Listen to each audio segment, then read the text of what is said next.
कहाँ तक हो गया था? सेल वॉल शुरू किया था। चलो ठीक है, तो इसको सेल वॉल को कंप्लीट करते हैं, उसके बाद क्वेश्चंस लिखेंगे ना।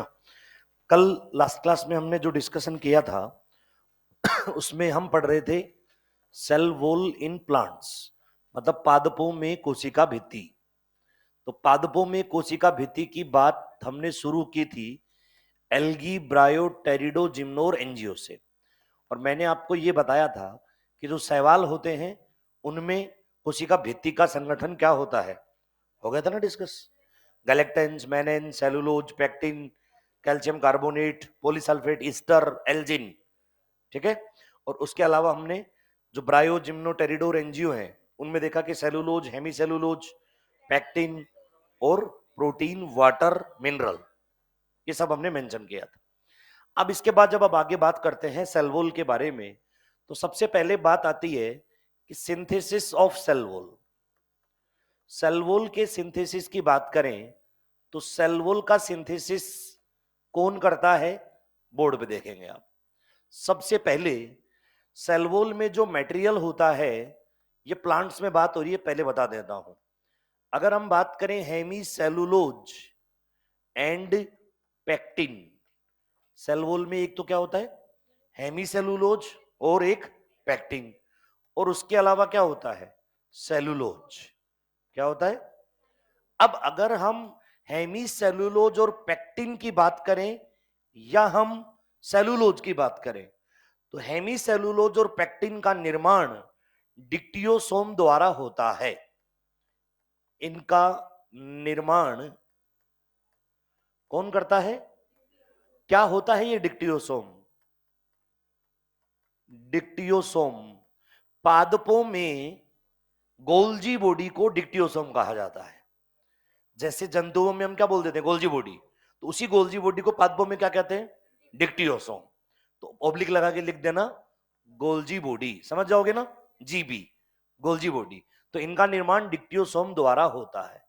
तो अब देखो, जो सेल वॉल का मटेरियल होता है, उस सेल वॉल के मटेरियल में हेमीसेलुलोज और पेक्टिन तो कहां बन रहे हैं, गोल्जी बॉडी में, डिक्टियोसोम में। सेलुलोज का निर्माण, इसका निर्माण कोशिका झिल्ली द्वारा होता है। किसके द्वारा?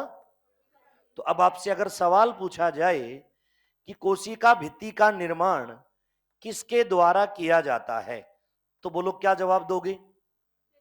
कोशिका झिल्ली तथा, अरे डिक्टियोसोम, या कह दो गोल्जी बॉडी।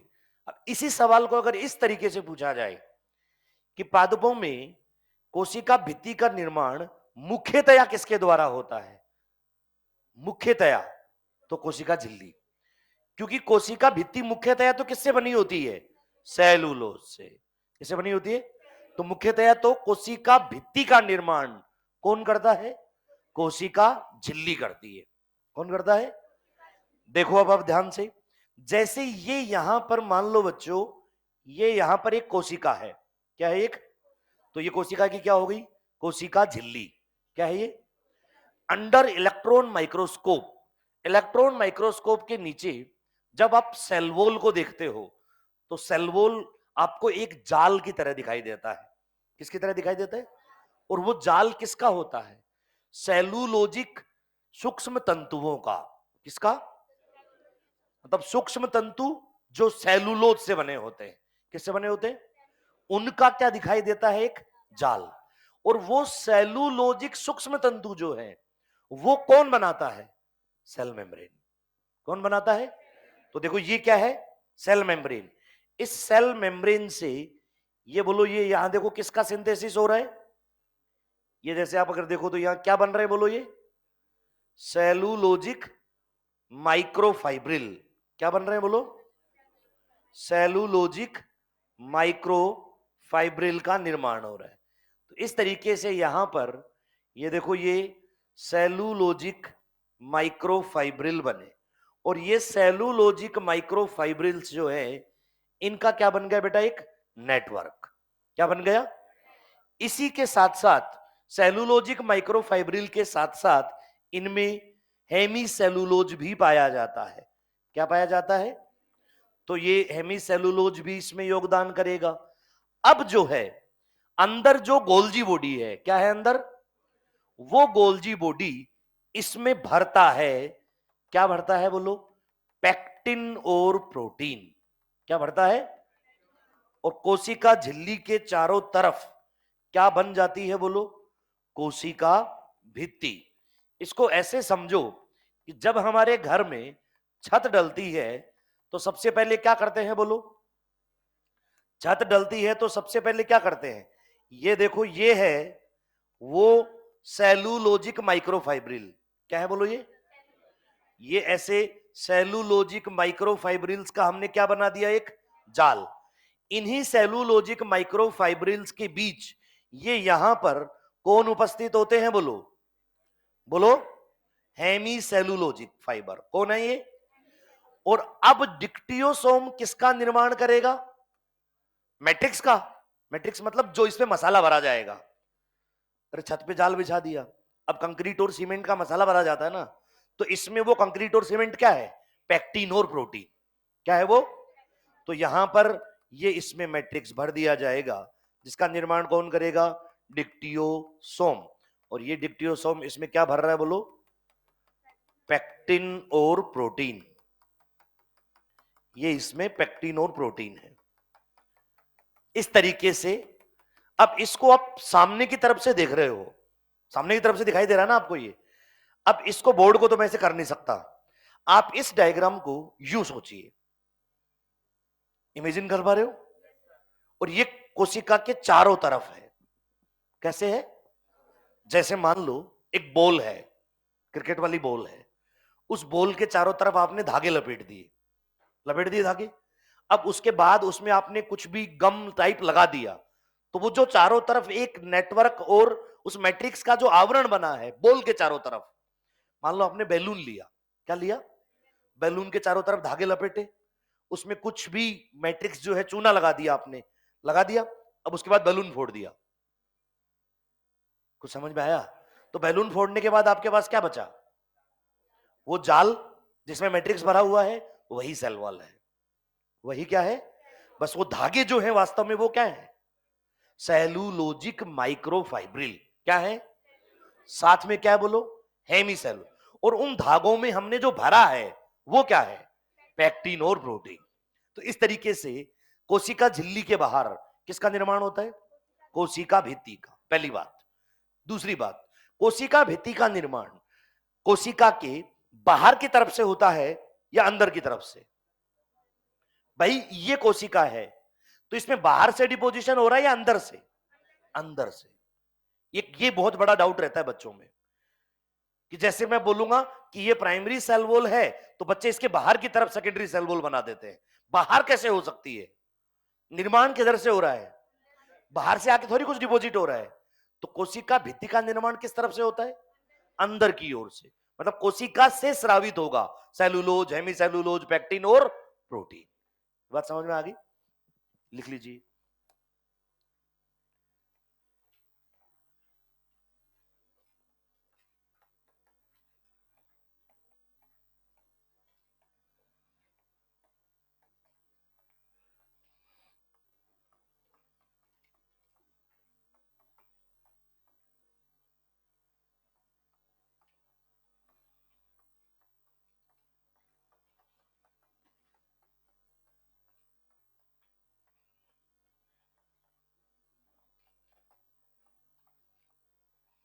एक पॉइंट और सुन लो।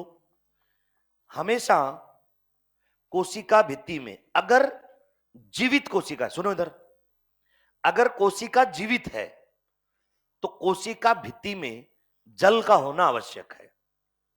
किसका होना? मान लो ये पादप की टहनी है, किसी भी पादप की टहनी है ये, तो जब आप इसको दबाते हो तो ये बिल्कुल कठोर लगती है या थोड़ा सॉफ्ट लगती है? थोड़ा दबती है ना। तो कैसे दब रही है? सेल वॉल तो रिजिड होती है, क्योंकि सेल वॉल में क्या पाया जाता है? पानी। सोचो, सेल वॉल में पानी नहीं हो तो क्या होगा? इमेजिन करो कि सर मान लो सेल वॉल में पानी नहीं है, प्रूव करो कि सेल वॉल में पानी है। अगर नहीं है तो क्या होगा? सेल के अंदर तो पानी है, अरे बोलो हाँ कि ना? तो अंदर का पानी बाहर आएगा, अरे कोशिका झिल्ली में जो वाटर है उसका विसरण होगा ना, और किधर जाएगा वो? कोशिका भित्ति की ओर। अगर कोशिका भित्ति सूख गई तो कोशिका झिल्ली भी सूख जाएगी, और कोशिका झिल्ली सूख गई तो फिर कोशिका की क्या हो जाएगी? डेथ। समझ में आई बात? इसलिए कोशिका भित्ति में जल का होना आवश्यक है। समझ में आ गई बात? और कौन निर्माण करता है बोलो इसका?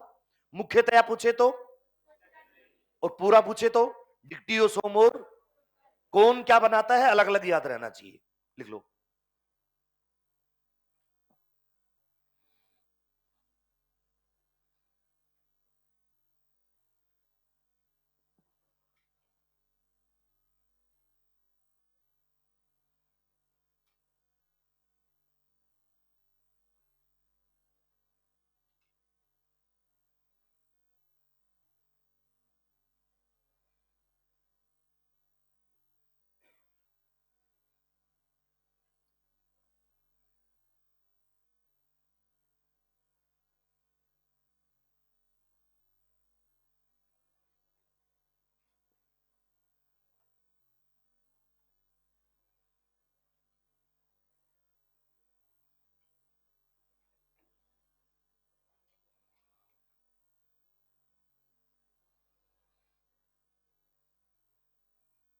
हो गया?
घर जाके पढ़ते पढ़ते हो क्या? थोड़ा बहुत, थोड़ा बहुत तो पढ़ा करो अभी, है ना? सारा ही सही, अभी से मत पढ़ने लग जाना, धीरे धीरे शुरुआत करो, नहीं तुम्हारा जुनून जल्दी ठंडा हो जाएगा।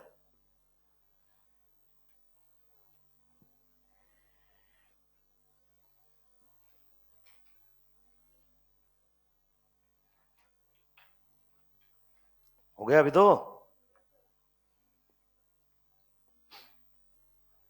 देखो अब इसके बाद बात करते हैं हम कोशिका भित्ति के प्रकार। ये साथ साथ मत बनाना आप, आराम से बनाना। कोशिका भित्ति के प्रकार की अगर हम बात करते हैं तो जैसे बच्चों, ये यहां पर कोई एक सेल है, और ये इसमें, एक मिनट वापस आओ दोनों।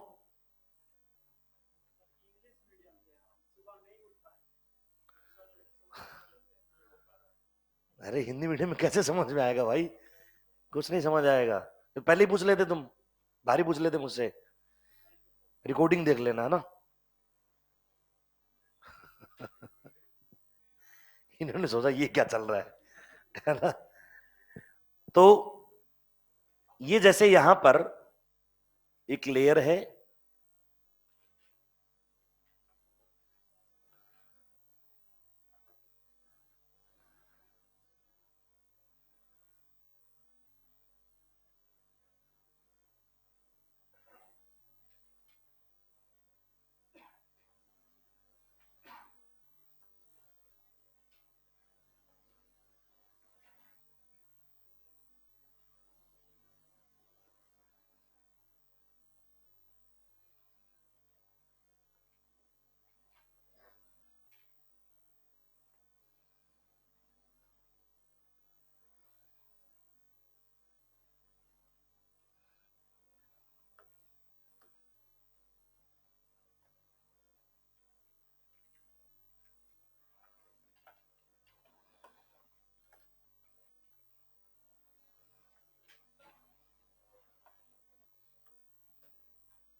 देखो बेटा, सबसे पहले ये जो मैंने यहां बनाया है, ये है कोशिका झिल्ली। येलो कलर से जो लेयर है ना अंदर ही अंदर, और कोशिका झिल्ली के अंदर की ओर साइटोप्लाज्म है, केंद्रक है, और ये साइटोप्लाज्म, ठीक है। ये सबसे बाहर जो है, ये है प्राथमिक कोशिका भित्ति। क्या है बेटा? जो सबसे पहले बनती है। कब बनती है? तो आप तो सोच रहे हो सर ये तो सबसे बाहर है, सबसे पहले कैसे बनी? शुरुआत अंदर से हुई है। शुरुआत कहां से हुई है? और ये जो है, ये यहां पर 1, 2 और ये 3, ये जो 3 है, ये तीनों के तीनों सेकेंडरी सेल वॉल है। क्या है बेटा? ये सेकेंडरी सेल वॉल। इनको अलग अलग नाम दे दिए जाते हैं। जैसे इसको कह दिया S1, इसको कह देते हैं S2, और इसको कह देते हैं S3। तो S1, S2 और S3 किसका भाग है बोलो? सेकेंडरी सेल वॉल का। साथ साथ मत बनाओ, मैं इसको बीच में से मिटाऊंगा भी, है ना। तो ये तो सेल वॉल हुई। अब सेल वॉल देखो, यहां पर इनके, इन दोनों कोशिकाओं के मध्य, यहां पर इन दोनों कोशिकाओं के मध्य, ये यहां पर क्या पाया जाता है बोलो? बोलो ये क्या होगा? Middle lamella. क्या होगा ये? जिसे आप हिंदी में कहते हैं मध्य पटलिका। क्या है बेटा ये? अब ये आप पहले देखो, ये छोटी छोटी बातें हैं जो इनको कवर कर लेते हैं। ये मध्य पटलिका है, ये है मध्य पटलिका। तो मध्य पटलिका किसका लक्षण है बोलो? बहुकोशिकीय पादप। कल बताया था ना भाई, एक कोशिका है तो कैसे मध्य पटलिका होगी? किसके मध्य होनी चाहिए? इसे और पादप सीमेंट भी कहा जाता है। क्या कहा जाता है इसे? दो पादप कोशिकाओं को आपस में जोड़ रही है, तो इसे क्या कहते हैं? पादप सीमेंट। अब अगर इसकी मैं बात करूं, तो ये बनी होती है, बोलो किससे? कैल्शियम तथा मैग्नीशियम, कैल्शियम तथा मैग्नीशियम पैक्टेट से। किससे बनी होती है? कैल्शियम तथा मैग्नीशियम पैक्टेट। अब अगर आपको थोड़ी बहुत जानकारी हो, तो पैक्टिन जो होता है ना, पैक्टिन, ये जल रागी प्रकृति का होता है। किस प्रकृति का होता है? तो ये जल को होल्ड करता है, वाटर को होल्ड करता है। तो मध्य पटलिका में भी क्या होगा? जल होगा। सेल वॉल में भी पैक्टिन है, अरे हाँ की ना। तो वो कहीं ना कहीं से थोड़ा सा लचीलापन देगा। क्या देगा बेटा? तो ये कैल्शियम किससे ज्यादा होता है? मैंने साथ ही साथ बता दिया, देखो अगर ध्यान से दिख रहा हो तो कैल्शियम ज्यादा होगा। किससे? तो ये यहां पर बोलो क्या होगा? कैल्शियम, ज्यादा कैल्शियम होगा, और कैल्शियम के कंपैरेटिवली कम होगा मैग्नीशियम, साथ में पैक्टिन। क्लियर हुई इतनी बात? ये क्या है बोलो? Middle lamella. और ये मिडल लैमिला किसका लक्षण है? मिडल लैमिला या मध्य पटलिका, यही लिखेंगे हम, बहुकोशिकीय पादपों का लक्षण है। इसके अलावा इससे सवाल नहीं आएगा। बहुकोशिकीय पादपों का लक्षण है।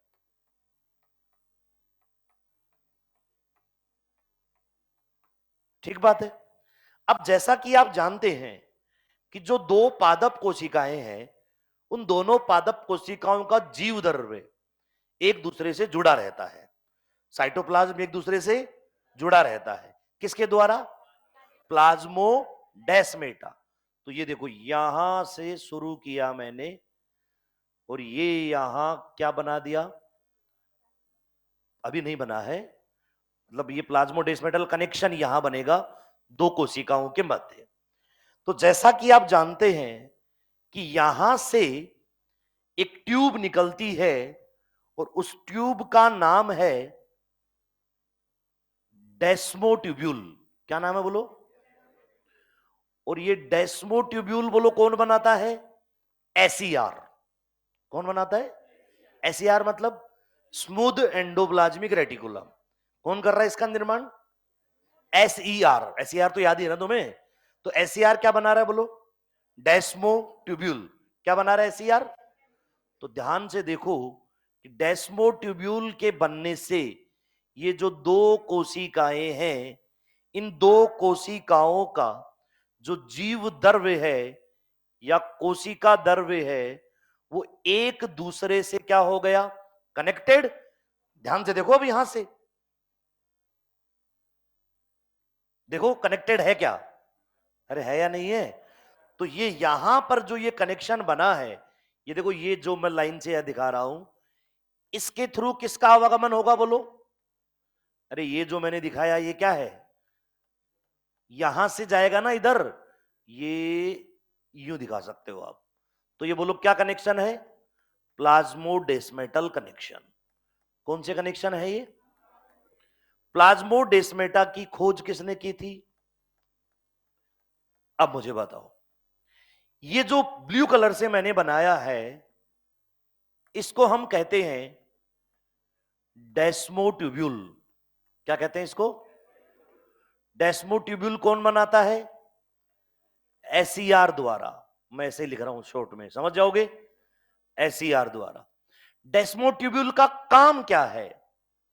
सोचो, समझ में आएगा डेस्मोट्यूब्यूल का काम जब डेस्मोट्यूब्यूल को हटा दोगे। अगर डेस्मोट्यूब्यूल को हटा दूं तो क्या प्लाज्मोडेस्मेटा कनेक्शन बना रहेगा? नहीं, ये कोशिका भित्ति और कोशिका झिल्ली वापस अपने आप को रिपेयर कर लेगी। अरे हाँ कि ना? तो ये डेस्मोट्यूब्यूल प्लाज्मोडेस्मेटा को बनाए रखता है। प्लाज्मोडेस्मेटा को बनाए रखता है। कौन बनाए रखता है बोलो? डेस्मोट्यूब्यूल। एक इंपॉर्टेंट सवाल है कि डेस्मोट्यूब्यूल का क्या काम होता है? बोलो क्या काम होता है? प्लाज्मोडेस्मेटा को बनाए रखता है। प्लाज्मोडेस्मेटा के बारे में कुछ जानकारी मैं इधर लिख रहा हूं। अगर हम इसकी बात करें कि इसकी खोज किसने की, तो इसकी खोज किसने की बोलो? स्ट्रॉसबर्गर ने। किसने की? अब आपसे एक सवाल पूछा जाएगा कि प्लाज्मोडेस्मेटा क्या करता है बोलो? अरे प्लाज्मोडेस्मेटा क्या है? Cytoplasmic connection. बोलो हाँ या ना? क्या है बोलो? Cytoplasmic connection. अब मुझे एक सवाल देखो, कितना इंपॉर्टेंट क्वेश्चन बनेगा। पादप के अंदर किस ऊतक में प्लाज्मोडेस्मेटा सबसे ज्यादा पाए जाते हैं? पादपों में ऊतक पढ़ते हो ना, कौन कौन से? विभज्योतक, अरे हाँ कि ना? स्थायी ऊतक, पेरेन्काइमा, दृढ़ोतक, मृदुतक, अरे हाँ कि ना? स्थूल कोणोतक, अरे है ना? पेरेन्काइमा, कोलेन्काइमा और स्केलेरेन्काइमा। और इसके अलावा मेरिस्टेमेटिक टिश्यू। इनमें से किसमें, जाइलम फ्लोएम भी है, सबसे ज्यादा प्लाज्मोडेस्मेटल कनेक्शन पाए जाते हैं? ये बहुत अच्छा क्वेश्चन है और सोचना भी बहुत आसान है, ये भी बता देता हूं। मेरिस्टेमेटिक टिश्यू में। कौन से टिश्यू में? पूछो क्यों? अरे पूछो ना क्यों? मेरिस्टेमेटिक सेल्स जब आप पढ़ते हो, मेरिस्टेमेटिक टिश्यू, तो आप ये पढ़ते हो कि विभज्योतक ऊतक में जो कोशिकाएं होती हैं उनके मध्य अंतर कोशिकीय अवकाश नहीं पाए जाते। क्या नहीं पाए जाते? इसका मतलब क्या हुआ? कोशिकाएं पास पास है। क्या है कोशिकाएं? तो प्लाज्मोडेस्मेटल कनेक्शन ज्यादा होंगे। अरे हाँ या ना? लेकिन अगर पेरेन्काइमा की बात करो तो पेरेन्काइमा में तो अंतर कोशिकीय अवकाश पाए जाते हैं, मतलब कोशिकाओं के बीच गैप है। अरे हाँ या ना? तो अगर गैप है तो फिर प्लाज्मोडेस्मेटा के बनने की संभावना कम है। बात कुछ घुसा कि नहीं घुसा दिमाग में? तो बताओ, प्लाज्मोडेस्मेटल कनेक्शन किन ऊतकों में ज्यादा पाया जाता है? मेरिस्टेमेटिक टिश्यू में। विभज्योतक ऊतक में अधिकता। किसमें अधिकता होती है बोलो? और उसका कारण क्या है? रटना नहीं पड़ेगा, अगर कारण याद रहेगा तो। भाई अंतर कोशिकीय अवकाश नहीं है तो प्लाज्मोडेस्मेटल कनेक्शन ज्यादा होंगे सर, समझ आता है, सीधी बात है। क्लियर है? पर ये मैं आपको लिखवाऊंगा नहीं, ये आपको याद रहना चाहिए। तो यहां मैं लिख रहा हूं कि विभज्योतक ऊतक में सर्वाधिक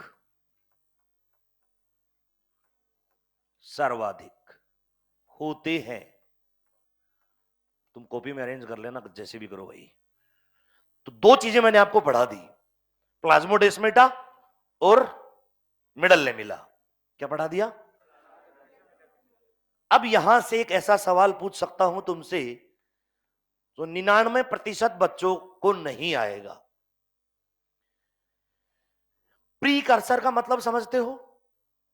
प्रीकर्सर, पूर्वज अवस्था, पहले की अवस्था, उससे पहले की अवस्था। जैसे मैं समझाता हूं, बीटा कैरोटीन क्या विटामिन ए का प्रीकर्सर है। बीटा कैरोटीन से क्या बनता है? Vitamin A. अरे हाँ ना, बीटा कैरोटीन से क्या बनता है? Vitamin A. तो बीटा कैरोटीन पहले आएगा, विटामिन ए बाद में आएगा। तो बीटा कैरोटीन क्या हुआ? प्रीकर्सर किसका? विटामिन ए का। तो मुझे बताओ, मध्य पटलिका किसका का प्रीकर्सर कौन होता है? मतलब मध्य पटलिका किससे बनती है? किसका भविष्य मध्य पटलिका है?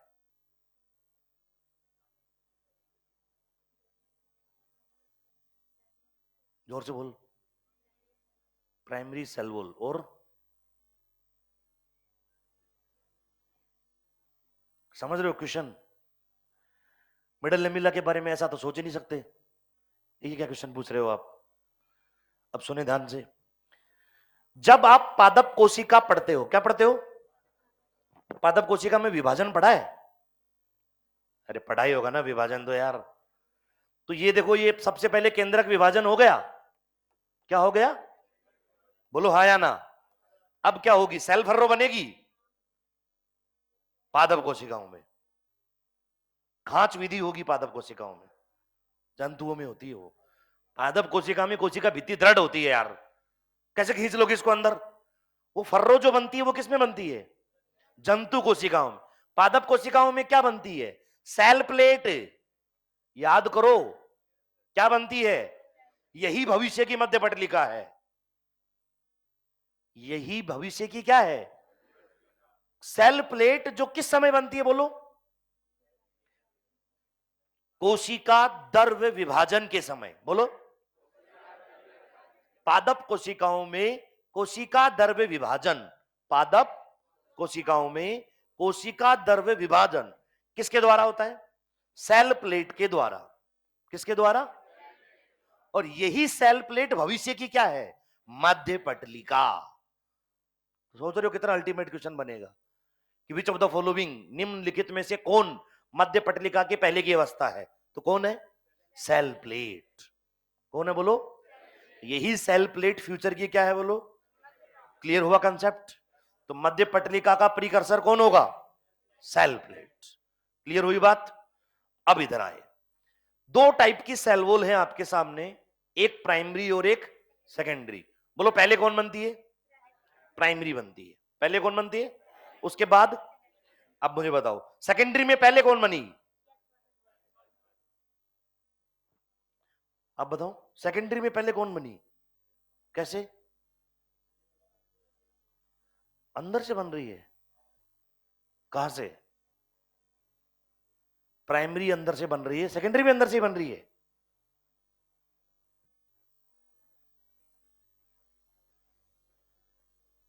क्या हुआ भाई? कहां ध्यान है तेरा? है? क्या कह रहे हैं? क्या बोल रहे हैं? नहीं दिया ध्यान? यही है ध्यान। अच्छा, तो स्पष्ट भाषा में बोलना, मैं कुछ और समझ जाऊंगा। तो फिर बता, तू क्या खा रहा है? पहले तो कुछ तो खा रहा है। गुटखा तो नहीं खा रहा क्लास में? है? नहीं, मैं क्यों देख लूं? अब बता, ये मंज पूछा था, वो बता क्या पूछा था मैंने? S1, हाँ।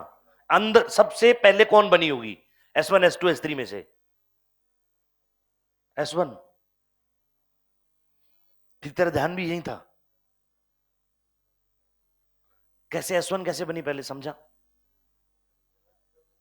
अंदर से कहां से? क्या बेटा? प्राइमरी पहले बनी, कैसे बनी प्राइमरी, किससे बनी? सेलुलोज और हेमिसेलुलोज से बनी है, पर बनाई किसने? कोशिका झिल्ली ने। शाबाश, ऐसे कॉन्फिडेंस होना चाहिए। मेरा तो ये काम है तुम्हें कंफ्यूज करना। अरे समझे कि नहीं समझे? मैं देख रहा था 2-3 बार बोलने के बाद क्या पता वो आंसर बदल ही देता। अरे ये देखो, ये पहले बना लो तुम, पेज फाड़ दूंगा मैं वहीं आगे, फिर बैठे रहना आराम से। पहले समझो बेटा, समय मिलेगा बनाने के लिए, है ना? समझना ज्यादा जरूरी है, लिखना रह भी जाएगा कोई फर्क नहीं पड़ता। अब इधर देखो, सबसे पहले बोलो क्या बनी? Primary cell wall. ये प्राइमरी सेल वॉल जो होती है, वो एक तो याद रखना कि ये पतली होती है। कैसी होती है? ये थिन होती है और प्रत्यास्थ होती है। कैसी होती है? प्रत्यास्थ का मतलब इलास्टिक। प्रत्यास्थ का मतलब क्या? इलास्टिक। तो पतली होती है और साथ में क्या होती है बोलो? इलास्टिक होती है। कौन? प्राथमिक कोशिका भित्ति। और ये प्राथमिक कोशिका भित्ति वृद्धि में सक्षम है। किसमें सक्षम है? हाँ आ जाओ, पूछ के मत आया करो कभी भी, है ना? सब लोग ध्यान से सुन लो, पहले बता। अरे बैठो, सब लोग, अब भुला दिया मैं क्या कह रहा था। सब लोग ये सुन लो कि आना है जाना है तो पूछना नहीं है। मुझे पूछना होगा तो मैं पूछ लूंगा, तुम्हें नहीं पूछना है ना, क्योंकि आप बार बार अगर जाओगे आओगे पूछोगे तो इसी में टाइम निकल जाएगा ना। तुम्हें जाना है चुपचाप उठ के चले जाओ, है ना? मतलब ऐसे बैग उठा के जाओगे तो नहीं जाने दूंगा। ऐसे आना, कोई इमरजेंसी है तो जा सकते हो, वैसे मतलब ऐसा भी रिजिड नहीं है कि तुम्हें पेट दर्द होने लग गया जाना है चले जाओ, है ना? कोई भी घर से फोन आ गया जाना है चले जाओ, कोई ऐसा कोई इश्यू नहीं है ना। पर ऐसे मतलब नहीं जाना। तो ये वृद्धि में क्या होती है? सक्षम। वृद्धि में सक्षम है। अभी अभी शुरुआत है इसलिए मैंने आपको मना नहीं किया। आप पहली बार आए हो आज? कल भी आए थे ना? अभी अभी शुरुआत है इसलिए मैं अपने रंग नहीं दिखा रहा हूं। ये पुराने वाले हंस रहे हैं, बाद में मैं अपने असली रंग दिखाऊंगा। बाद में अगर तुम लेट हो गए तो तुम खुद ही नहीं आओगे, बाहर बैठना पसंद करोगे कि बाहर ही बैठ लेते हैं अंदर नहीं चलेंगे। समझ रहे हो ना बात को? तो अभी अभी चलेगा। वृद्धि में सक्षम है और ये किससे बनी होती है? इसमें होता है सेलुलोज, हेमी सेलुलोज। ये पुराने वाले बच्चे सोच भी रहे होंगे यार इसको क्या हो गया, महीने भर पहले तो इसको ठीक ठाक छोड़ के गए थे, है ना? Cellulose, hemicellulose, pectin, protein, ये सब है।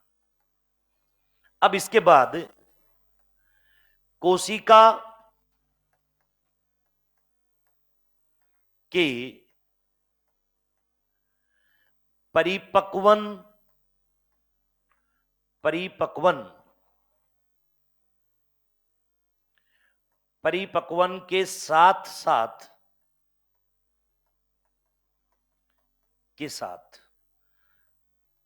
धीरे धीरे नष्ट हो जाती है।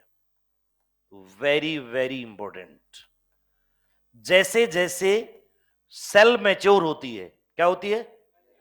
तो प्राइमरी कोशिका भित्ति धीरे धीरे क्या हो जाती है? नष्ट हो जाती है। क्या हो जाती है? धीरे धीरे नष्ट। अब इसके बाद कौन बचेगी फिर? Secondary cell wall. कौन बचेगी? तो प्राइमरी किस में मिलेगी? प्राइमरी का कोई उदाहरण? मेरिस्टेम। कौन बोलो? मेरिस्टेम समझते हो ना? विभजोतक उत्तक। कौन सा उत्तक? की कोशिकाओं में कौन सी कोशिका भित्ति पाई जाती है? प्राथमिक। द्वितीयक पाई जाती है? नहीं। केवल कौन सी पाई जाती है बोलो? प्राथमिक कोशिका भित्ति पाई जाती है। समझ गए बात को? इसी के साथ सेकेंडरी सेल वॉल जो होगी ये थोड़ी प्राइमरी के कंपेरेटिवली मोटी होगी, कम प्रत्यास्थ होगी। क्या होगी? कम प्रत्यास्थ, या दृढ़ भी कह सकते हो। क्या कह सकते हो? पर थोड़ी प्रत्यास्थता तो होगी। ये इसमें ये तो होगा ही होगा। देखो समझ रहे हो बात को? तुम समझ रहे हो सेकेंडरी कैसे बनेगी? अब प्राइमरी नष्ट नहीं होगी, प्राइमरी सेकेंडरी में बदल जाएगी। प्राइमरी किस में बदल जाएगी? भाई ये प्राइमरी बन गई। अब इसमें किसका डिपोजिशन हो रहा है? लिग्निन का, सुबेरिन का, क्यूटिन का। तो अब ये प्राइमरी रही या सेकेंडरी? तो धीरे धीरे डिपोजिशन होगा या एक साथ? तो धीरे धीरे क्या बन रही है और क्या गायब होती जा रही है? ऐसा होता है। ऐसा नहीं है कि ये प्राइमरी रहेगी नहीं, इसी को किसमें कन्वर्ट करना है? कुछ समझ पा रहे हो? तो ये पूरी की पूरी क्या हो जाएगी? सेकेंडरी हो जाएगी। तो इसमें किसका डिपोजिशन होता है बोलो? लिग्निन, नाम सुना है? सुबेरिन तथा क्यूटिन। लिग्निन, सुबेरिन तथा क्यूटिन पाया जाता है किसमें? द्वितीयक कोशिका भित्ति में। लिग्निन का जमाव होगा, सुबेरिन का जमाव होगा और साथ ही साथ क्यूटिन का। ये वृद्धि में सक्षम नहीं है, ये वृद्धि में सक्षम नहीं है, वृद्धि में सक्षम नहीं होती।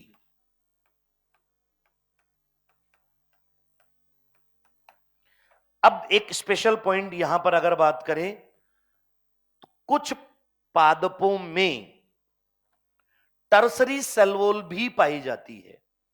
कौन सी सेल वॉल? ये 3 डिग्री समझ रहे हो ना? टर्सरी का मतलब तृतीयक कोशिका भित्ति। ये केवल जिम्नोस्पर्म की वाहिनिकाओं में पाई जाती है। कहां पाई जाती है? जिम्नोस्पर्म की वाहिनिकाओं, और कहीं नहीं होती बस। तो इसलिए बहुत रेयर है ना? ये तो सामान्य है दोनों, लेकिन ये क्या है? रेयर। सबसे पहले दुर्लभ। क्या है बेटा ये? दुर्लभ। अनावर्त बीजी, अनावर्त बीजी पादपों की वाहिनिकाओं, वाहिनिकाओं में पाई जाती है। पहला सवाल। दूसरा सवाल, जाइलेन। क्या? जाइलम नहीं है, जाइलेन, XYLAN नामक पदार्थ से बनी होती है। नामक पदार्थ से बनी होती है। ये है पादपों की कोशिका भित्ति। लिख लो, सब कुछ एक साथ खत्म हो गया।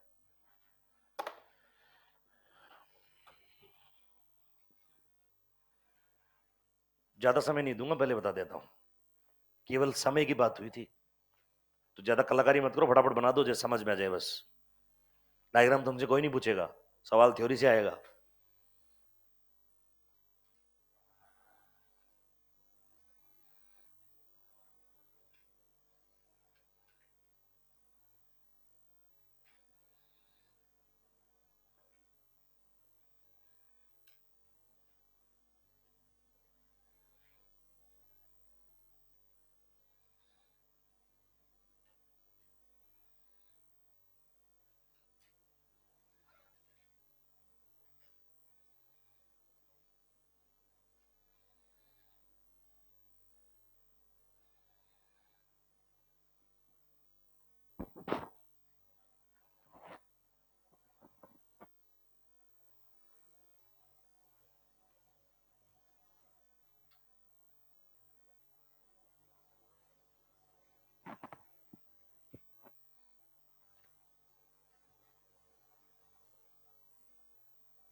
हो गया?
हो गया? आखिरी जो बचता है वो है कोशिका भित्ति के कार्य। हेडिंग डालो। कोशिका भित्ति के कार्य।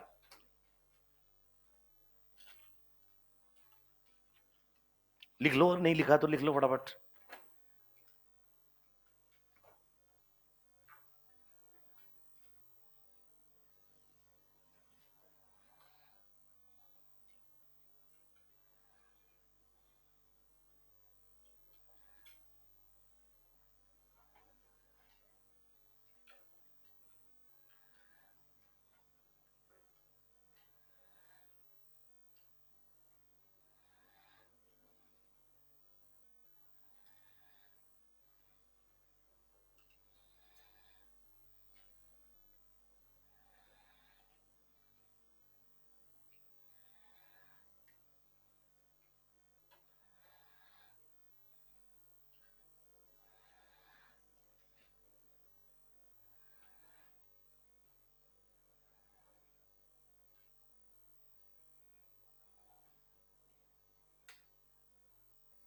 ये क्या कर दिया आपने? तो उसके आर पार ही ले गए आप तो इसको, प्लाज्मोडेस्माटा को।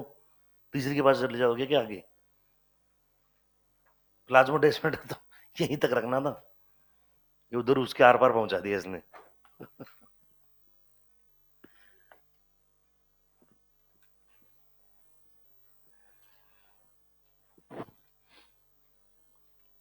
हो गया? चलो देखो, पहले सुन लो। कोशिका भित्ति के कार्यों की बात करें तो एक तो कोशिका को आकार प्रदान करती है, दृढ़ है तो कोशिका को शेप तो देगी देगी। दूसरा, यांत्रिक सहायता। भाई बाहर से अगर कोई भी यांत्रिक दबाव कोशिका पे पड़ेगा तो कोशिका झिल्ली से पहले कौन है? कोशिका भित्ति। तो उस यांत्रिक दबाव का सामना कौन करेगा? दो तो आसान है ना। तीसरा, कोशिका भित्ति जो है वो अवांछित अणुओं के प्रवेश को रोकता है। किसको रोकता है? मतलब ये मानते हैं कि कोशिका भित्ति पारगम्य है। क्या है? तो कोई भी आ जा सकता है, लेकिन अणुओं का आकार जो है वो एक निश्चित आकार के बाद कोशिका भित्ति को पार नहीं कर सकता। मतलब एक आकार, निश्चित आकार तक के अणु ही कोशिका झिल्ली को क्या कर सकते, भित्ति को क्या कर सकते हैं? पार। उससे बड़ा साइज अगर हुआ तो वो कोशिका भित्ति को पार नहीं कर पाएगा। तो उनके प्रवेश को किसने पहले ही रोक दिया? कोशिका भित्ति ने। और एक कोशिका से कोशिका के मध्य जो अंतर क्रिया होती है उसमें भी कौन सहायक होती है? कोशिका भित्ति। क्योंकि जो प्लाज्मोडेस्मेटल कनेक्शन बनते हैं वो कोशिका भित्ति को पार करके ही बनते हैं। अरे हाँ कि ना। तो जैसे हम सेल टू सेल रिकॉग्निशन कहते हैं। क्या कहते हैं? सेल टू सेल रिकॉग्निशन का मतलब जैसे जब स्पर्म और ओवम आपस में फ्यूज होते हैं तो क्या वो एक दूसरे को पहचानते हैं? नहीं। अरे भाई पहचान होती है। ऐसे थोड़ी होता है किसी भी जाति का स्पर्म किसी भी जाति के ओवम को फर्टिलाइज कर देगा, नहीं होता ना। तो इसका मतलब रिकॉग्निशन, तो रिकॉग्निशन का मतलब क्या होता है? पहचान। तो सेल टू सेल रिकॉग्निशन में कोशिका भित्ति भी सहायक होती है। ये चार काम लिख लो। पहला लिखो, कोशिका को आकार प्रदान करना। आकार प्रदान करना। दूसरा, कोशिका को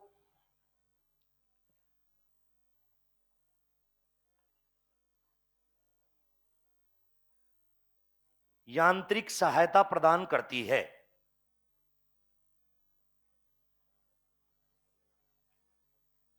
यांत्रिक सहायता प्रदान करती है।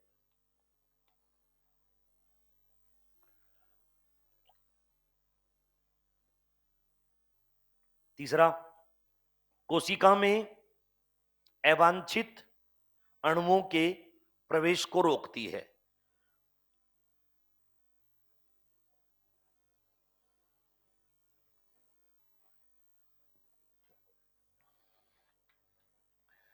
अवांछित अणुओं के प्रवेश को रोकती है। नेक्स्ट, कोशिका डैश कोशिका डैश कोशिका कोशिका डैश कोशिका अंतरक्रिया में सहायक।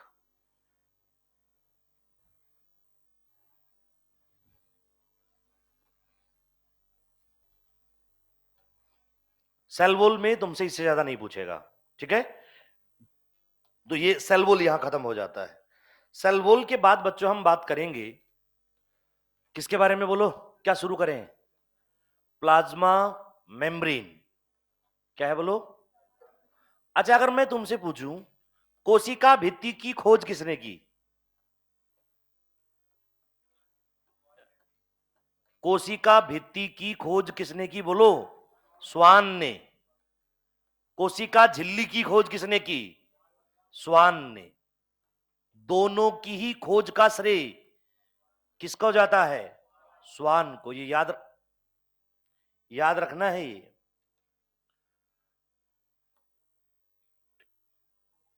Plasma lemma.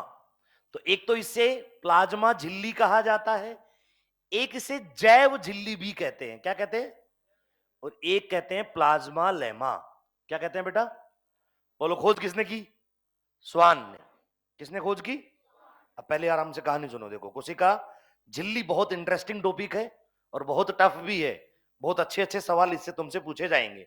तो पहले दिमाग में एक पिक्चर बनाते हैं कि आखिर हम क्या पढ़ने वाले हैं और उसके बाद हम पढ़ेंगे।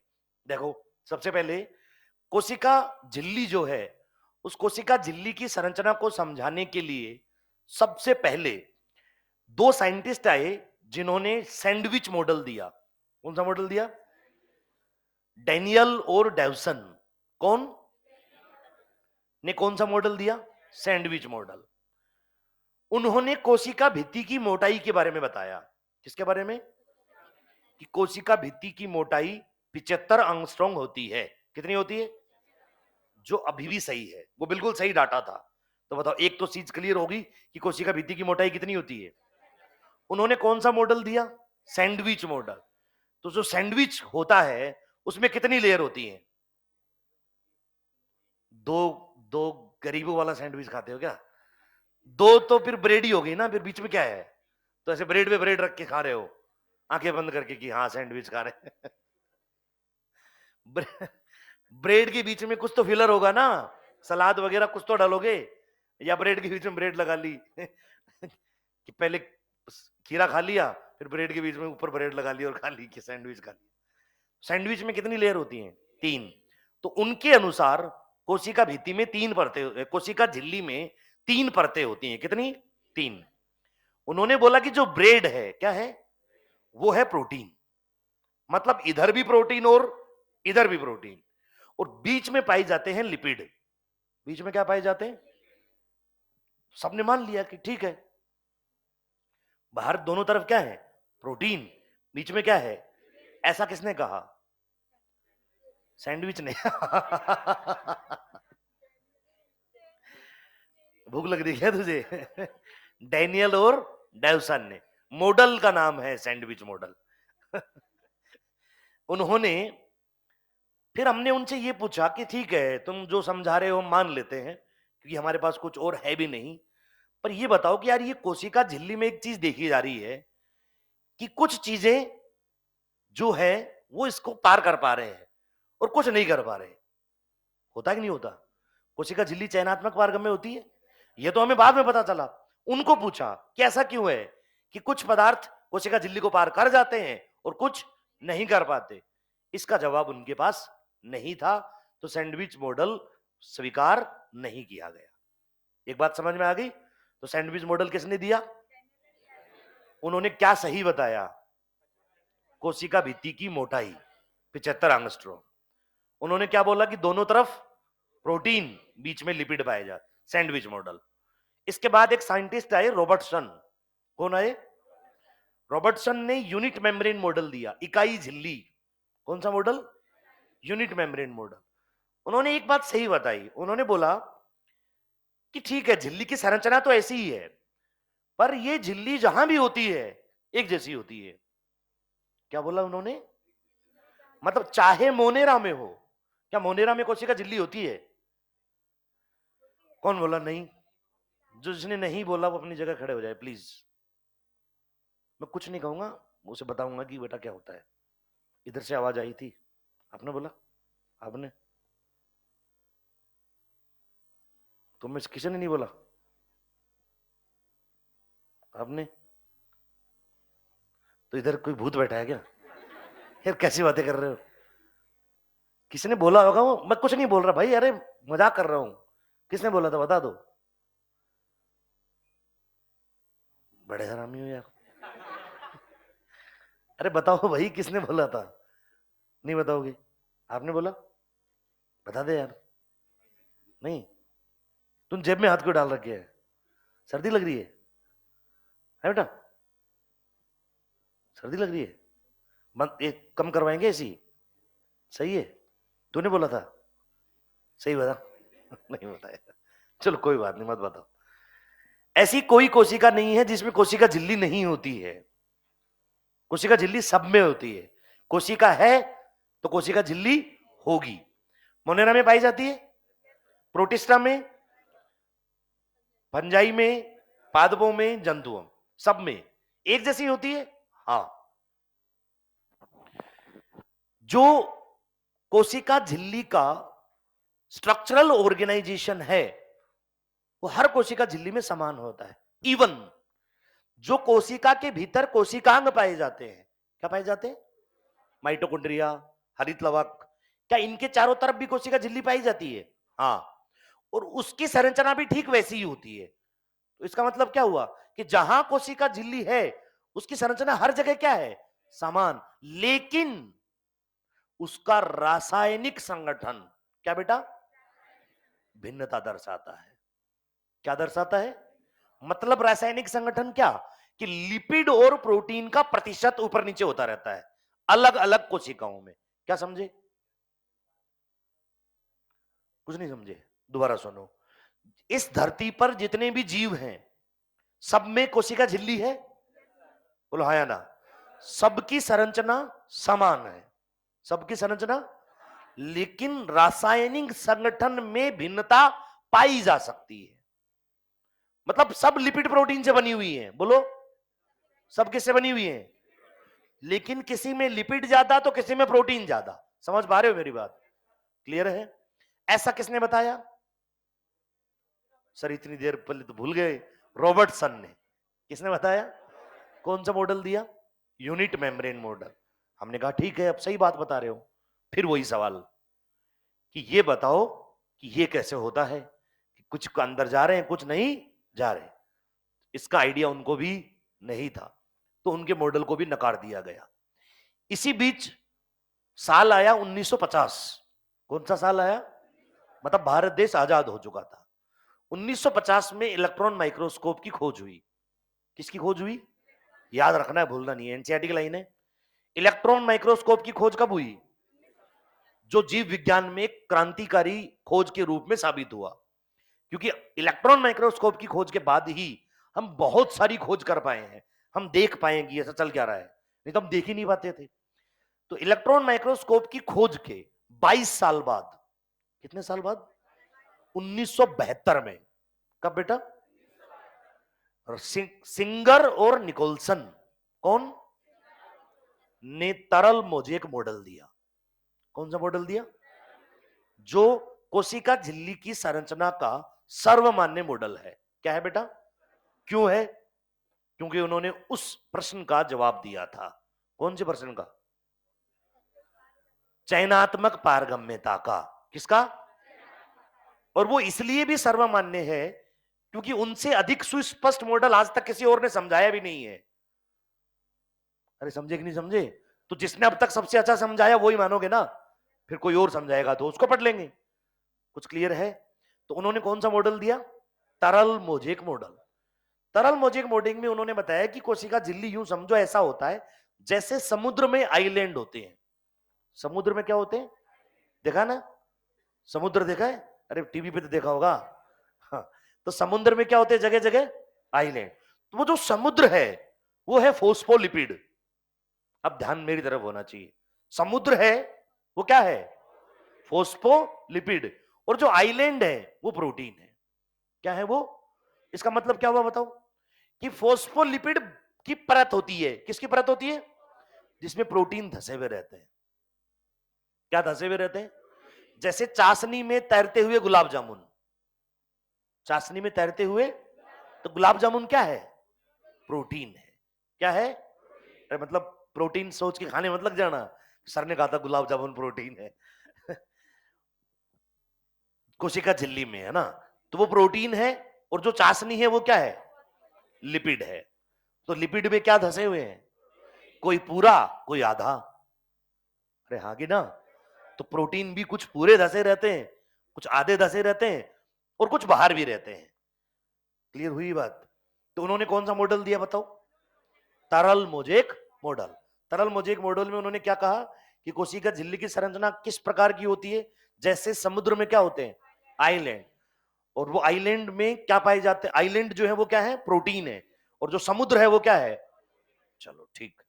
अब तुम्हें थोड़ी सी केमिस्ट्री की बातें याद करनी होंगी जो तुम पहले पढ़ते हो। फोस्फो लिपिड की बात कर रहा हूं मैं। किसकी बात कर रहा हूं? फोस्फोलिपिड। लिखना नहीं है, ध्यान से सुनना है ना? क्योंकि लिखेंगे तो वहां से जहां से हमने शुरू किया है। फोस्फोलिपिड की अगर मैं बात करूं तो यहां फोस्फो से क्या मतलब है? फोस्फेट? यस और नो? फोस्फो का मतलब क्या है? फोस्फेट पे कैसा चार्ज होता है? नेगेटिव। मतलब चार्ज तो होता है ना? बोलो हाँ कि ना? तो जिन पे चार्ज होता है क्या उन्हें पोलर सब्सटेंस कहा जाता है? पोलर, ध्रुवीय। अरे हाँ या ना? यार इतनी केमिस्ट्री तो आती है तुम्हें। जिसपे चार्ज होता है उसे क्या बोलते हैं? और जो पोलर होते हैं वो जल की तरफ आकर्षित होते हैं। बोलो हाँ या ना? किस तरफ? तो इसका मतलब वो जल रागी है। कैसा है? तो फोस्फेट कैसा होता है? बोलो जल रागी। रटना नहीं है। क्यों होता है? क्योंकि फॉस्फेट ध्रुवीय अणु है। कैसा अणु है? ध्रुवता दर्शाता है। क्या दर्शाता है? क्योंकि उस पे क्या है? आवेश। क्या है उस पे? तो जिन अणुओं पे आवेश होता है वो जल की ओर क्या होते हैं? आकर्षित। तो वो जल रागी। क्या बेटा? लिपिड जो होते हैं क्या होते हैं? ये होते हैं हाइड्रोकार्बन की लंबी श्रृंखला। किसकी? और अंत में कार्बोक्सिलिक समूह जुड़ा रहता है। हाइड्रोकार्बन की जिसपे अंत में सिलिक समूह जुड़ा रहता है। हाइड्रोकार्बन जल में घुलनशील या अघुलनशील? हाइड्रोकार्बन जैसे उदाहरण पेट्रोल डीजल अघुलनशील ही होते हैं यार। हाइड्रोकार्बन जल में क्या होते हैं बोलो? अघुलनशील। तो मतलब ये हो गया जल विरागी। क्या हो गया? तो इसका मतलब जो लिपिड वाला भाग है कौन सा? उसमें एक भाग है जल रागी और एक है जल विरागी। एक क्या है बोलो? और एक? तो फिर उसे क्या कहोगे? उसे कहते हैं एम्फीपैथिक। क्या कहते हैं? मतलब उभय लिंगी, या उभय लिंगी तो नहीं कहेंगे, उभय धर्मी। क्या कहेंगे उसे? उभय धर्मी। उभय का मतलब जिसमें दोनों हो। कौन? जल रागी जल विरागी।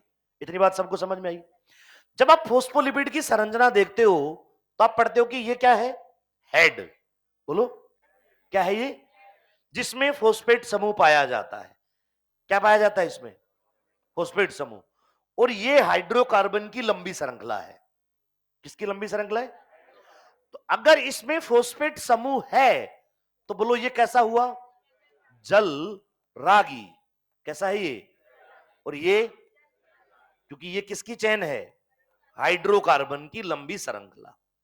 अब तुमसे अगर पूछ लिया जाए कि फोस्फोलिपिड में नेट इंपैक्ट क्या होता है, एक जवाब दो, जल रागी या जल विरागी? जल विरागी। क्या? क्योंकि इसकी लंबी चेन होती है। ये तो छोटा सा भाग है ना, कौन सा? फोस्फेट वाला। पर ये चेन जो है वो क्या है? लंबी श्रृंखला है। तो नेट इंपैक्ट अगर पूछे तो वो किसका आता है बोलो? जल विरागी का। किसका? तो तुम्हें एक का चयन करना पड़े तो वो बोलो क्या होगा? और वैसे तो उभय धर्मी है। वैसे तो क्या है? क्योंकि जल रागी भी है और बोलो ये जल रागी क्यों है? क्योंकि फोस्फेट समूह है। फोस्फेट क्यों? वो क्या क्या हो गया उससे? चार्ज है, तो वो ध्रुवता दर्शाता है। और ध्रुवीय अणु जल की ओर आकर्षित होते हैं तो जल में घुलनशील होगा। क्लियर? ये क्या है? जल विरागी। क्योंकि ये हाइड्रोकार्बन की लंबी श्रृंखला है और हाइड्रोकार्बन जल में अघुलनशील होते हैं। तो ये कैसा हो गया बच्चों? जल विरागी। समझ में आ गई थी बात सबको? तो ये मैंने थोड़ी सी बात की किसके बारे में? फोस्फोलिपिड। अब देखो जो ये हेड होता है इसमें दो श्रृंखलाएं होती हैं, एक संतृप्त और एक असंतृप्त। एक और एक, इधर देखिए ध्यान से। जैसे ये फोस्फोलिपिड है तो इसमें दोनों ही संतृप्त हैं। दोनों ही क्या है? तो ये फोस्फोलिपिड के जो अणु हैं वो पास पास होंगे या दूर दूर होंगे? पास पास होंगे। बोलो। अब तुम तो मुझे कंपेयर करके बता देना कि भैया गुरुजी कौन से दूर होंगे।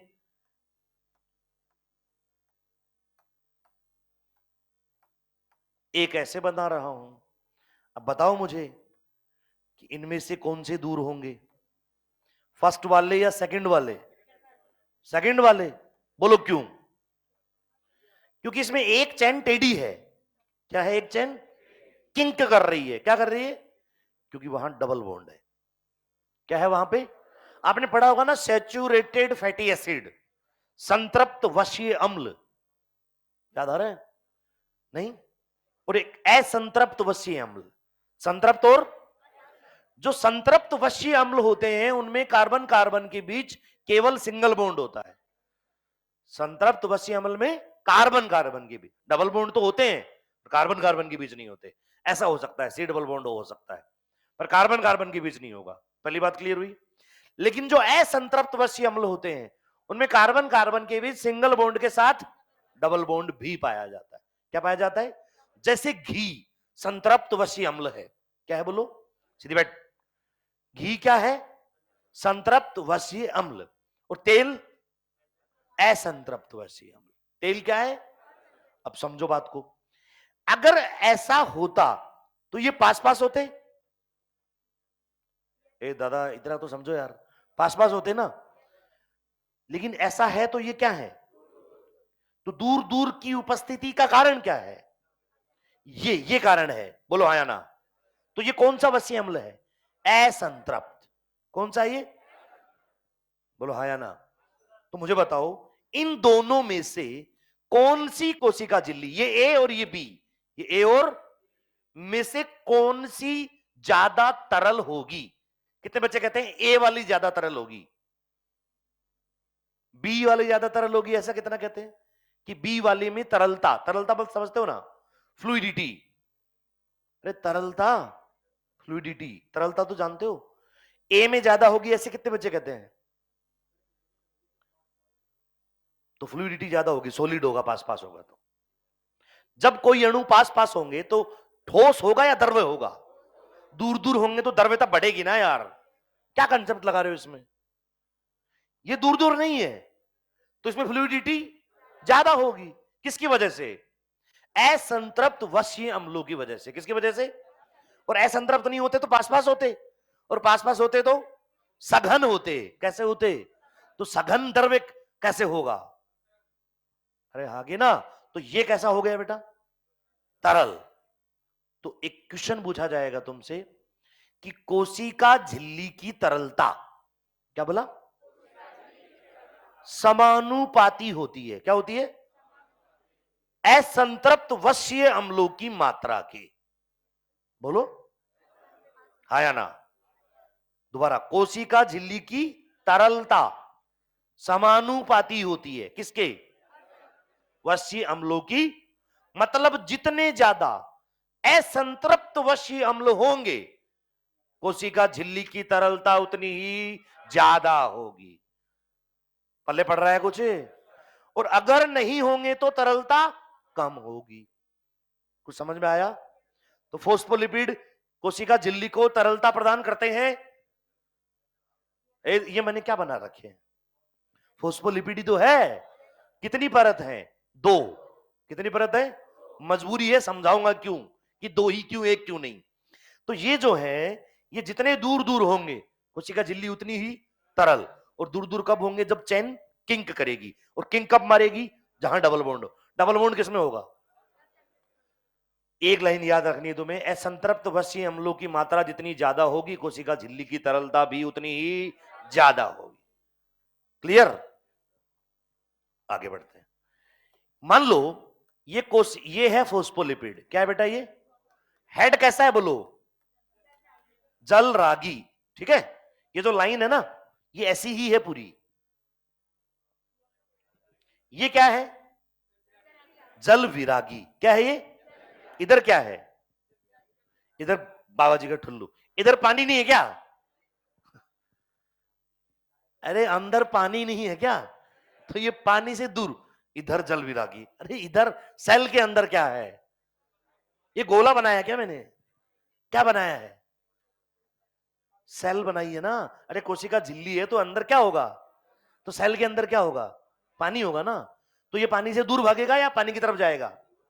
दूर भागेगा तो कोशिका झिल्ली टूट जाएगी। नहीं? अरे नहीं समझ में आया क्या? और अगर ऐसा हो तो ये लो, बाहर क्या है? अरे कोशिका के बाहर क्या है? मैं ये नहीं पूछ रहा हूं। ये जल विरागी मुझे पता है, तुम्हें याद हो गया, अच्छी बात है। पर यहां क्या है? यहां कोशिका के बाहर भी तो जल ही होगा। यहां थोड़ी पड़ी है कोशिका। कोशिका के बाहर भी क्या होगा? तो फिर ये कोशिका झिल्ली को तोड़ देगा। बोलो, फिर ये किसको तोड़ देगा? और अगर ऐसा हो तो बोलो, अंदर बाहर दोनों तरफ से तोड़ेंगे। संभव है क्या? क्या हो गया? क्या बना रहेगा? कैसे बना रहेगा? ऐसे खड़ी हो जा। ऐसे कैसे बना रहेगा? कैसे समझाओ मुझे? ये क्या है? ऐसे बना रहेगा कोशिका झिल्ली? ये दिख रहा है तुझे? अरे इधर क्या है बेटा बता? इधर, और ये उल्टा हो गया ना। तो दिमाग शांत रख, बैठ जा। ऐसे भी पॉसिबल नहीं है। अरे है क्या? ये समझ में तो आ रहा है क्या तुम लोगों को? ये ऐसे हाँ हाँ कर रहे हो? आ रहा है इधर? पक्का? तो ये जिससे पूछूंगा वो ही जवाब देगा।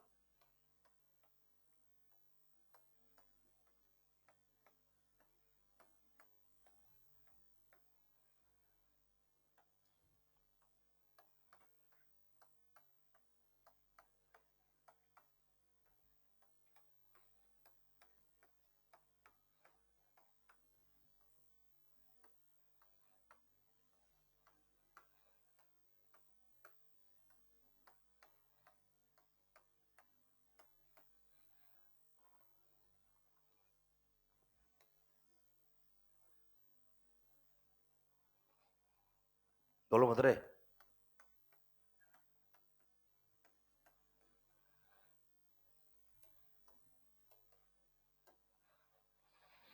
देख लो आराम से डायग्राम, बोलना नहीं है।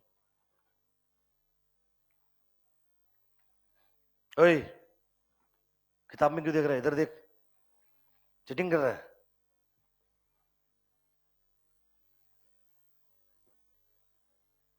देख लिया? अब बताओ बेटा इनमें से कौन सा सही होगा? ए, कारण बताओ, खड़े हो जाओ। हम्म। कितने बच्चे कहते हैं कि ए सही है? एक दूसरे को देख के हाथ खड़ा किया तो मैं चेहरे पर बैठो बेटा। अरे तुम हाथ खड़े रखो सब। ए वाले कितने हैं? बी वाले कितने हैं? बी वाले, सी वाले? आपने कुछ भी आंसर नहीं दिया बीच में। तुम्हें क्या लगता है मैं ऐसे ही नहीं पहचानूंगा मैं? ये तो कुछ 300 बच्चों की क्लास में देख लेता हूं मैं। नहीं दिया ना तुमने आंसर? क्यों समझ नहीं आया? हाँ ऐसे बोलो। देखो अब, ये जो हेड है, ये कोशिका ऐसे है, ये कोशिका झिल्ली है, ये कोशिका है। अंदर की तरफ क्या है बोलो? अरे हेड, ये हेड है ना। बाहर की तरफ भी, इधर पानी है, इधर भी पानी है। तो ये जल रागी, ये भी जल। तो जो जल विरागी है वो तो अंदर की ओर छुप गया, हो गया काम। अरे हाँ की ना। लेकिन इसके इधर भी पानी, इधर, तो इधर तो कोई दिक्कत नहीं है, पर इधर से तोड़ देगा। अरे हाँ की ना। और इसमें इधर तो कोई दिक्कत नहीं है, पर बाहर से तोड़ देगा।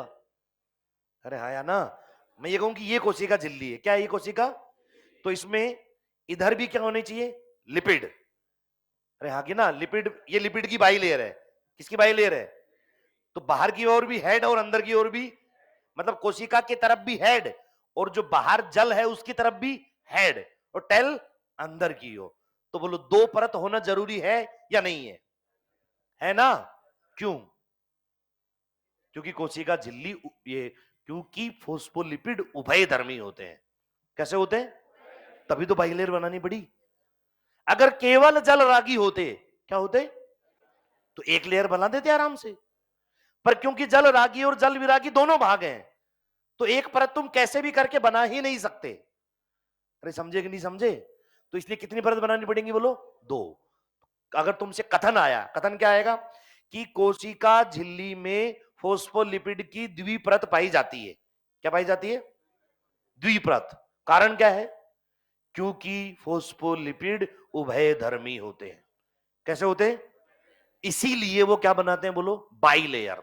बाइलेयर मतलब दो परतें। उभयधर्मी का मतलब क्या है? दोनों, मतलब जब किसी अणु में, जब किसी जल रागी और जल विरागी दोनों गुण उपस्थित हो तो उसे उभयधर्मी कहते। क्लियर? क्लियर बेटा? सबको क्लियर है ना? पूछ लो अभी किसी को दिक्कत है तो।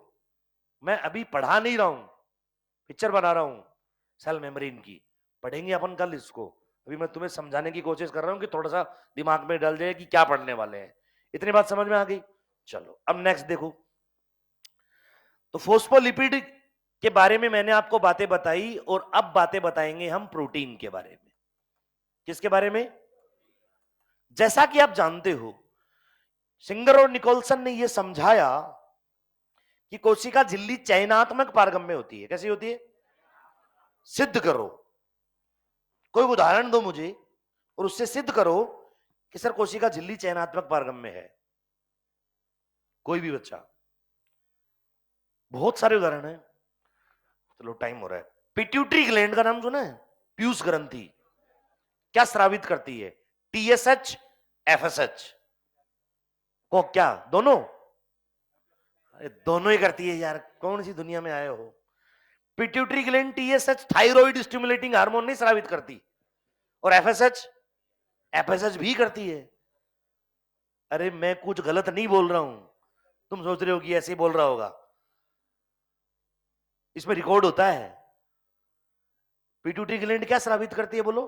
टीएसएच और, अब मुझे बताओ, टीएसएच और एफएसएच कहां जाएंगे? ब्लड में। अरे हाँ कि ना?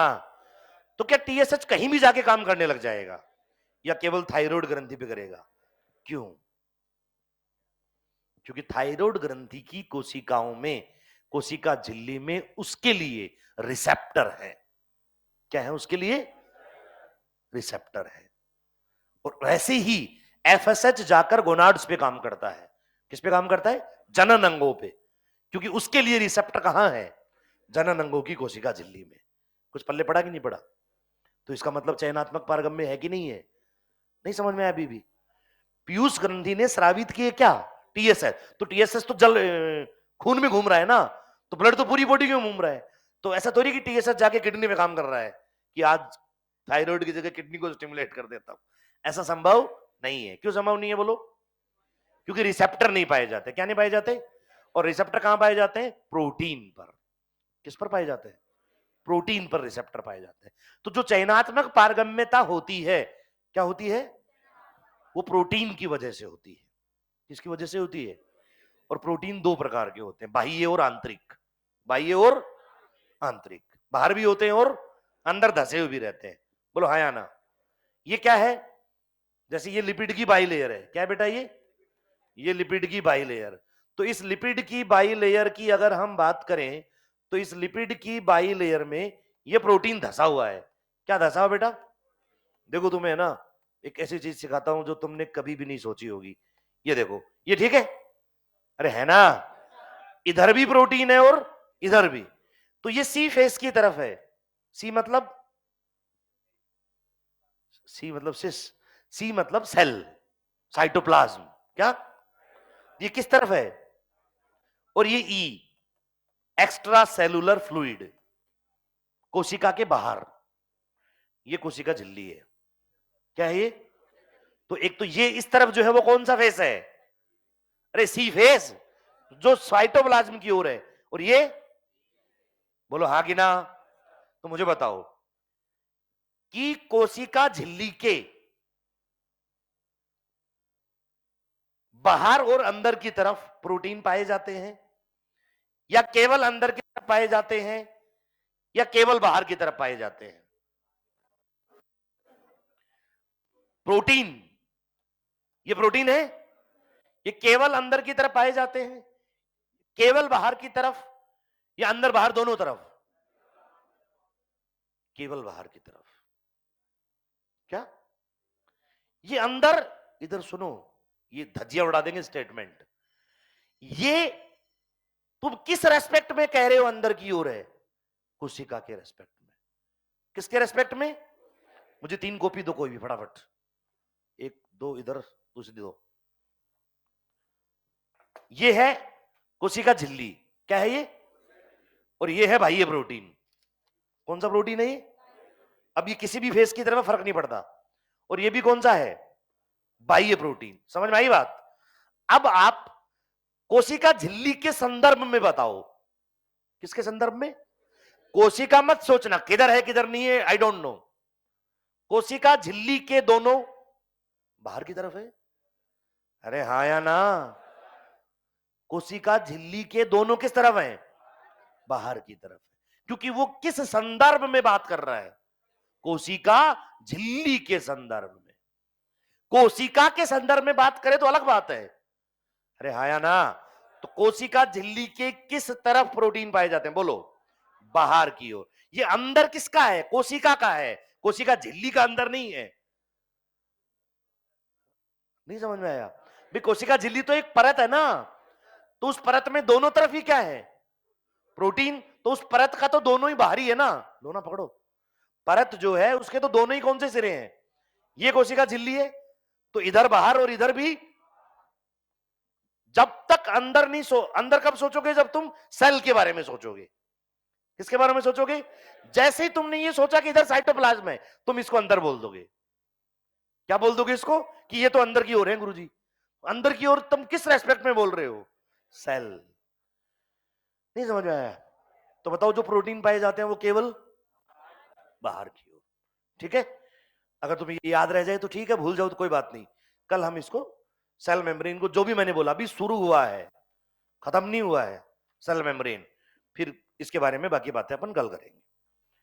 ठीक है? थोड़ा सा रिवीजन कर लेना बेटा घर जाके, जो बोला था सर ने, क्या क्या बताया था, कुछ याद आ जाए तो ठीक। Thank you.